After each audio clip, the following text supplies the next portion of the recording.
28 Days is, in my opinion, a tremendously underrated film because I absolutely adore this.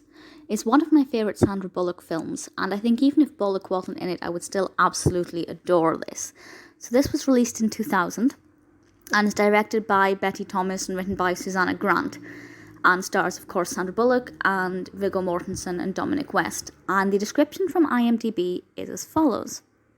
A big city newspaper columnist is forced to enter a drug and alcohol rehab centre after ruining her sister's wedding and crashing a stolen limousine. So I have to say, this sounds very serious, but it's actually part comedy and also part drama.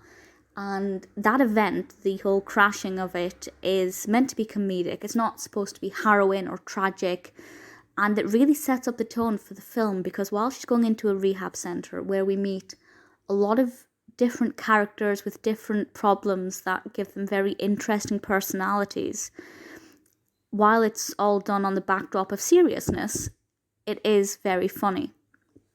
And Bullock's character Gwen goes through this process. She doesn't want to be there, and then she's there and she meets these different people, and obviously we have some character development as she goes on this journey, and it's very much all about her time there. And I think it works because she's really likable. All of the other characters are interesting, they're fascinating, they're unique. We have a whole host of different personalities that make this something a little bit different.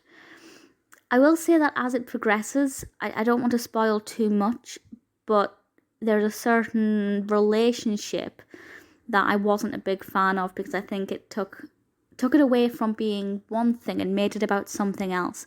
And while it gives it more dimension and makes it more well-rounded and well-developed as a narrative, for me personally, I'd rather it just stuck with focusing on the actual rehab and the characters there. But it definitely works well in terms of being about Gwen and her as a character. I really like her. I have absolutely no complaints about the acting, no complaints about the narrative development or the pacing or the theme. It's a lot more funny than I expected, but it does take the time to be emotional and sentimental and something a bit more important. It is an award winner. It won the Bambi Award in 2000. And I thoroughly recommend it. As I said, it's one that I feel is really, really underrated. I absolutely adore it. I don't know anybody in my personal life who has seen it, apart from one or two people whom I have forced to watch. And it doesn't take addiction flippantly. It doesn't make it too funny when we're dealing with the seriousness of the addiction to alcohol and things. But it makes it so funny that it's really engaging and you then pay attention to the message, either consciously or otherwise.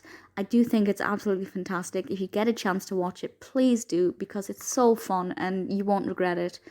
A brilliant performance from Bullock. I can't fault it. For a long time, it was one of my top 5 all-time favourite films. I don't think it is now, but I still love it. Thoroughly recommend it.